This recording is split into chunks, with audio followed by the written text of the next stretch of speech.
ಓಂ ಆಂಜನೇಯಾಯ ವಿದ್ಮಹೇ ವಾಯುರೂಪಾಯ ಧೀಮಹಿ ತನ್ನೋ ಹನುಮಾನ್ ಪ್ರಚೋದಯಾತ್. ನಮಸ್ಕಾರ, ನಾನು ಬಜ್ಜೇಶ್ವರ ಪ್ರಕಾಶ್, ಶಾಸ್ತ್ರವಸ್ತು, ಬೆಂಗಳೂರು. ಇವತ್ತಿನ ದಿನ ಜ್ಯೋತಿಷ್ಯ ಶಾಸ್ತ್ರದಲ್ಲಿ ಲಕ್ಕಿ ಸ್ಟೋನ್ ಅಥವಾ ಬರ್ತ್ ಸ್ಟೋನ್, ರಾಶಿ ಕಲ್ಲು, ಅದೃಷ್ಟದ ಕಲ್ಲು ಅಂತ ಹೇಳ್ತೀರ. ನೀವು ಬರ್ತ್ ಸ್ಟೋನ್ನ ಹಾಕ್ಕೊಳ್ಳೋವಾಗ ತುಂಬ ಜಾಗ್ರತೆ ವಹಿಸಬೇಕು. ಯಾಕೆಂದರೆ ಯಾವ್ಯಾವ ರಾಶಿಗಳಿಗೆ ಯಾವ್ಯಾವ ಕಲ್ಲುಗಳು ಅಂತ ಇರೋದಿಲ್ಲ. ರಾಶಿ ಮೇಲೆ ನೀವು ಅದೃಷ್ಟದ ರಾಶಿ ಹರಳುಗಳನ್ನು ಹಾಕುವುದು ತುಂಬ ಅಪಾಯ. ಯಾಕೆಂದರೆ ಇದು ಒಳ್ಳೆಯದಕ್ಕಿಂತ ಹೆಚ್ಚಾಗಿ ಕೆಡುಕು ಮಾಡುವ ಸಾಧ್ಯತೆಗಳು ಇರುತ್ತವೆ. ಈಗ ಸಾಮಾನ್ಯವಾಗಿ ಮಾರುಕಟ್ಟೆಯಲ್ಲಿ ಒರಿಜಿನಲ್ ಅನ್ನೋದು ತುಂಬ ಮೋಸದ ವ್ಯವಹಾರಗಳು, ತುಂಬ ಲೋ ಕ್ವಾಲಿಟಿ ಇರುವಂತಹ ಕಲ್ಲುಗಳನ್ನು ಹೆಚ್ಚಿನ ದರಕ್ಕೆ ಮಾರುತ್ತಿದ್ದಾರೆ. ಇದು ನೀವು ಅನುಭವದ ಮೇಲೆ ತಿಳಿದುಕೊಂಡು ನಿಮಗೆ ಬಿಟ್ಟಂತಹ ವಿಷಯ. ಇದು ನಾನು ಹೇಳುವುದು ನಿಮಗೆ ಬೇಕಾದಲ್ಲಿ ನೀವು ತೆಗೆದುಕೊಳ್ಳಿ. ರಾಶಿ ಕಲ್ಲುಗಳನ್ನು ರಾಶಿಗೆ ಅನುಗುಣವಾಗಿ ಅಥವಾ ದಶಾಭುಕ್ತಿಗಳಿಗೆ ಅನುಗುಣವಾಗಿ ಯಾವಾಗಲೂ ಹಾಕಿಕೊಳ್ಳಬಾರದು. ಮುಖ್ಯವಾಗಿ ಬರ್ತ್ ಸ್ಟೋನ್ಸ್ ಅನ್ನ ಲಗ್ನಕ್ಕೆ ಅನುಗುಣವಾಗಿ, ಲಗ್ನ, ಪಂಚಮ ಮತ್ತು 1, 5 ಮತ್ತು 9ನೇ ಸ್ಥಾನಗಳಿಗೆ ಸಂಬಂಧಪಟ್ಟ ಗ್ರಹಗಳಿಗೆ ಮಾತ್ರ ಬರ್ತ್ ಸ್ಟೋನ್ ಅನ್ನ, ಒಂದೇ ಬರ್ತ್ ಸ್ಟೋನ್ ಅನ್ನ ಹಾಕಿಕೊಳ್ಳಬೇಕಾಗುತ್ತದೆ. ಉದಾಹರಣೆಗೆ, ನಿಮಗೆ ಮೇಷ ಲಗ್ನವನ್ನು ತೆಗೆದುಕೊಂಡಾಗ ಮೇಷ ಲಗ್ನಕ್ಕೆ ಕುಜನಾಗುತ್ತಾನೆ. ಕುಜನಿಗೆ ಹವಳ, ಕೆಂಪು ಹವಳವನ್ನು ಕುಜನಿಗೆ ಸೂಚಿಸುತ್ತಾರೆ. ಇದು ಸಹ ತುಂಬ ತಪ್ಪಾದ ಅಭಿಪ್ರಾಯ. ಯಾಕೆಂದರೆ ಕುಜನು ಶುಭ ಗ್ರಹವಲ್ಲ, ಪಾಪಗ್ರಹ. ಆದರೂ ಲಗ್ನಾಧಿಪತಿ ಆದರೂ ಅಷ್ಟಮಾಧಿಪತ್ಯ ಬಂದಿರುವುದರಿಂದ ಇದು ಲಗ್ನಾಧಿಪತಿಗೆ ಹಾಕುವಂತಿಲ್ಲ. ನನ್ನ ಅನುಭವದ ಮೇಲೆ, ನಂದು ಮೀನ ಲಗ್ನ, ನಾನು 2-3 ಬಾರಿ 9ನೇ ಅಧಿಪತಿ ಆದ ಕುಜನಿಗೆ ಹವಳವನ್ನು 2-3 ಸಾರಿ ಹಾಕಿದ್ದು. ಅದು ನಾನಾ ಕಾರಣಗಳಿಂದ ಅದು ನನಗೆ ಒಳ್ಳೆಯದನ್ನು ಮಾಡುವುದಕ್ಕಿಂತ ಅದು ಕೆಳಗೆ ಬಿದ್ದು ಕಲ್ಲು ಕಳೆದು ಹೋಗಿ 2 ಬಾರಿ ಹೀಗಾಯಿತು. ನಾನು ಯಾವುದೇ ಹವಳವನ್ನು ಹಾಕುತ್ತಿಲ್ಲ. ಆದರೆ ಹವಳವನ್ನು ಮೀನ ಲಗ್ನಕ್ಕೆ ಪಂಚಮಾಧಿಪತಿ ಚಂದ್ರನು, ಲಗ್ನಾಧಿಪತಿ ಗುರುವಿಗೆ ಇಲ್ಲಿ ಕೇಂದ್ರಾಧಿಪತಿ ವಶ ಬಂದಿರುವುದರಿಂದ ಗುರುವಿಗೂ ಸಹ ಹಾಕುವಂತಿಲ್ಲ.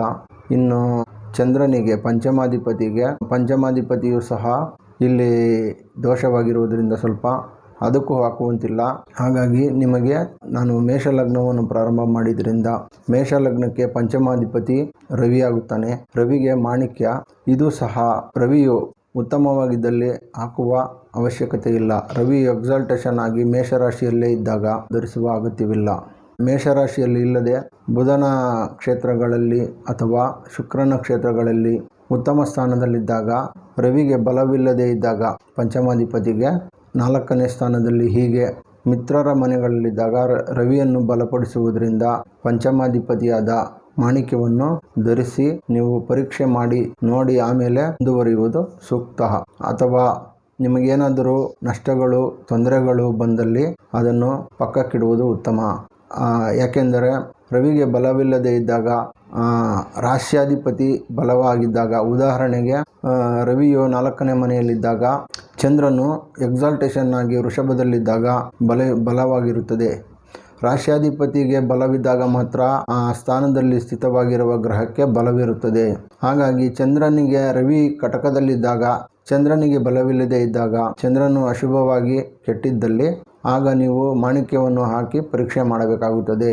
ಮತ್ತು 9ನೇ ಅಧಿಪತಿ ಗುರುವಿಗೆ ನೀವು ಕನಕ ಪುಷ್ಕರಾಗವನ್ನು ಧರಿಸಬಹುದು. ಆದರೆ ಮಾಣಿಕ್ಯವನ್ನು ಧರಿಸುವುದು ನೋಡಿ ಜಾತಕವನ್ನು ಧರಿಸಬೇಕಾಗುತ್ತದೆ. ಮೇಷ ಲಗ್ನಕ್ಕೆ ಕನಕ ಪುಷ್ಪರಾಗ, ಗುರುವಿಗೆ ಸಂಬಂಧಪಟ್ಟಂತಹ ರತ್ನವನ್ನು ಧರಿಸಬಹುದು. ವೃಷಭ ಲಗ್ನಕ್ಕೆ ಪಂಚಮಾಧಿಪತಿ ಬುಧನಾಗುತ್ತಾನೆ. ಹಾಗೆಯೇ ವೃಷಭ ಲಗ್ನಕ್ಕೆ ಶುಕ್ರನು ಷಷ್ಠಾಧಿಪತಿಯಾಗುತ್ತಾನೆ. ಆದ್ದರಿಂದ ವಜ್ರವನ್ನು ನೀವು ಧರಿಸುವಂತಿಲ್ಲ. ಆದರೆ ಎಮರಾಲ್ಡ್ ಅನ್ನು ನೀವು ಧರಿಸಬಹುದು.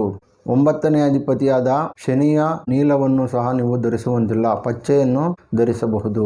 ಇದು ಸಹ ನೀವು ಪರೀಕ್ಷೆ ಮಾಡಿ ಧರಿಸಬೇಕಾಗುತ್ತದೆ.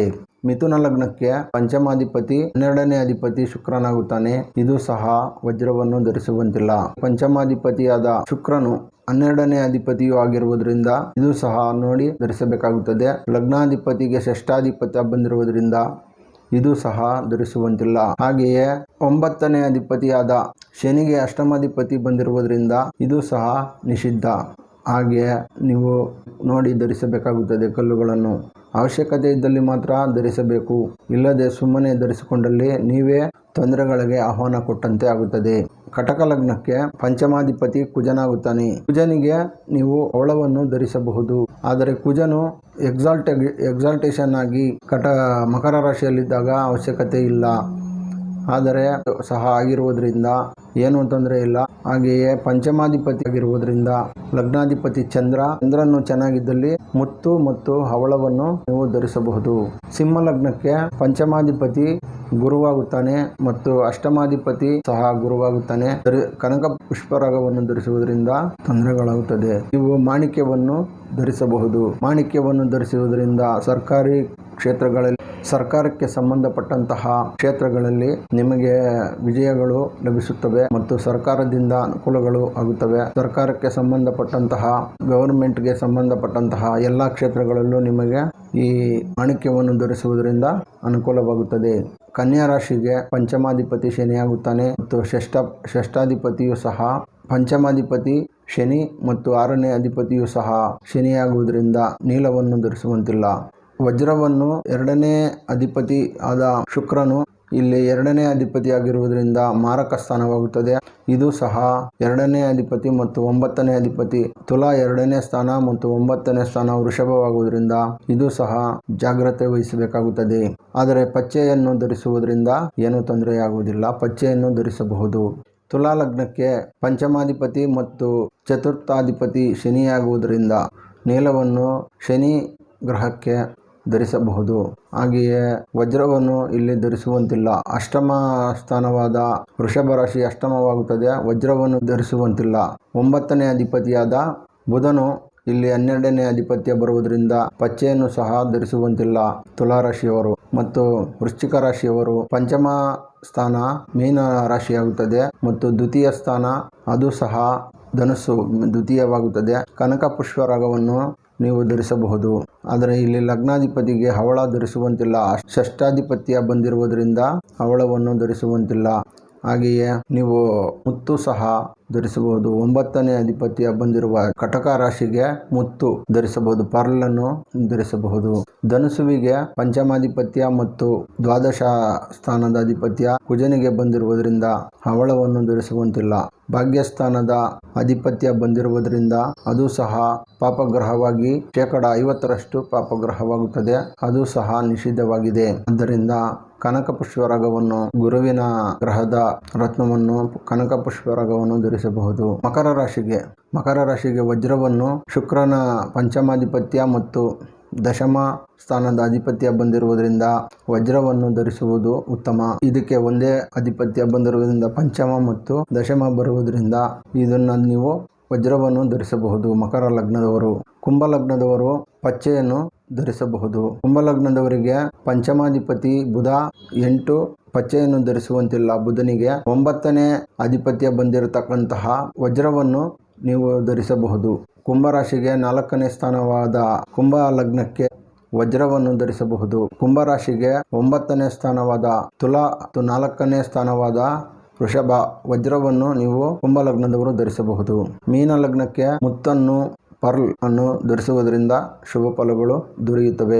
ನೀವು ಯಾವ ದಶೆಗಳಿಗೆ ಒಂದೊಂದು ಕಲ್ಲುಗಳನ್ನು ಹಾಕಿದರೆ ಅದು ತುಂಬಾ ತೊಂದರೆಗಳನ್ನು ಕೊಡುತ್ತದೆ. ಈ ತರಹ ಮಾಡಿರುವುದರಿಂದ ಅನೇಕ ಜನರಿಗೆ ಆಕ್ಸಿಡೆಂಟ್ಸ್ ಮತ್ತು ಮೃತ್ಯುವಿನಂತಹ ಅಪಘಾತಗಳು ಸಹ ಸಂಭವಿಸಿರುವ ಸಾಧ್ಯತೆಗಳಿದೆ. ಇದನ್ನು ದಿನಗಳು ಪರೀಕ್ಷಿಸಿ ಉತ್ತಮ ಫಲಗಳು ದೊರೆಯುತ್ತಿದೆ ಎಂದು ನಿಮಗೆ ಅನಿಸಿದಲ್ಲಿ ನೀವು ಅದನ್ನು ಮುಂದುವರಿಯುವುದು ಸೂಕ್ತ. ನಾನು ಸ್ವತಃ ಅನುಭವಿಸತಕ್ಕಂತಹ ಉಂಗುರ ಮತ್ತು ಕಲ್ಲುಗಳಲ್ಲಿ ನನಗೆ ಹೆಚ್ಚಿನ ತೊಂದರೆಗಳನ್ನು ಕೊಟ್ಟಿದೆ. ನಾನು ಈಗಲೂ ಸಹ 2-3 ಉಂಗುರಗಳನ್ನು ಖರೀದಿಸಿ ಹಾಗೆಯೇ ಮಡಗಿದ್ದೇನೆ. ಇದು ಮುತ್ತು ಮತ್ತು ಇದನ್ನು ನಾನು ಧರಿಸುತ್ತಿಲ್ಲ. ಹಾಗೆಯೇ ಕೆಲವು ನಮಗೆ ಆಗದೇ ಇದ್ದಲ್ಲಿ ಅಂತಹ ಹವಳಗಳನ್ನು ಮತ್ತು ರತ್ನಗಳನ್ನು ಕಲ್ಲುಗಳನ್ನು ಧರಿಸುವುದರಿಂದ ಶುಭಕ್ಕಿಂತ ಅಶುಭವೇ ಆದಾಗ ಅದನ್ನು ಧರಿಸದಿರುವುದೇ ಉತ್ತಮ. ಕೆಲ ಕಾಲ ಪರೀಕ್ಷಿಸಿ ಮುಂದುವರಿಯುವುದು ಸೂಕ್ತ. ಇದು ಶುಭ ಫಲಗಳನ್ನು ಕೊಟ್ಟರೆ ಒಳ್ಳೆಯ ಶುಭ ಫಲಗಳನ್ನು ಕೊಡುತ್ತದೆ. ಇದು ಅನುಭವದ ಮೇಲೆ ಮತ್ತು ಖಚಿತವಾಗಿಯೂ ಉತ್ತಮವಾದ ಕಲ್ಲುಗಳನ್ನು ಒರಿಜಿನಲ್ ಕಲ್ಲುಗಳನ್ನು ಹಾಕಿ ಮತ್ತು ಶುದ್ಧಿ ಮಾಡಿ ಹಾಕಿಕೊಳ್ಳಬೇಕಾಗುತ್ತದೆ. ನೀವು ಇದರ ಬಗ್ಗೆ ನೀವು ಒಂದೊಂದು ದಶೆಗಳಿಗೆ ಒಂದೊಂದು ಉಂಗುರಗಳನ್ನು ಹಾಕುವುದರಿಂದ ತೊಂದರೆಗಳು ಸರ್ಚ್ ಮಾಡಿ ನೀವು ಬೇಕಾದರೆ ತಿಳಿದುಕೊಳ್ಳಬಹುದು. ಉತ್ತಮವಾದ ಮಾಹಿತಿಯನ್ನು ಕೊಟ್ಟಿದ್ದೇನೆ, ಹೆಚ್ಚಾಗುತ್ತವೆ.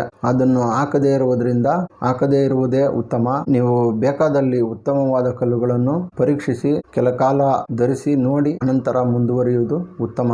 ನನ್ನ ವಿಡಿಯೋನ ಸಬ್ಸ್ಕ್ರೈಬ್ ಮಾಡಿ, ಬೆಲ್ ಐಕಾನ್ ಹಿಟ್ ಮಾಡಿ, ನೋಟಿಫಿಕೇಶನ್ ಎನೇಬಲ್ ಮಾಡ್ಕೊಳ್ಳಿ ಮತ್ತು ಉತ್ತಮವಾದ ಮಾಹಿತಿಗೆ ನಾನು ನಿಮಗೆ ಮಾಹಿತಿಯನ್ನು ಒದಗಿಸುತ್ತಾ ಬರುತ್ತೇನೆ. ನಮಸ್ಕಾರ. ಬಜ್ಜಾ ಶಿವಪ್ರಕಾಶ್, ಅಸ್ಟ್ರೋ ವಾಸ್ತು, ಬೆಂಗಳೂರು.